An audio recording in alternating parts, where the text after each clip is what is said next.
Meu nome é Valdeci Fraga Machado, conhecido como Sica Machado, sou prefeito de Cachoeira de Macacu.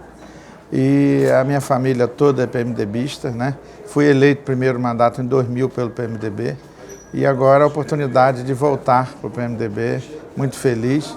A expectativa é grande, porque o PMDB é um partido fortíssimo, né?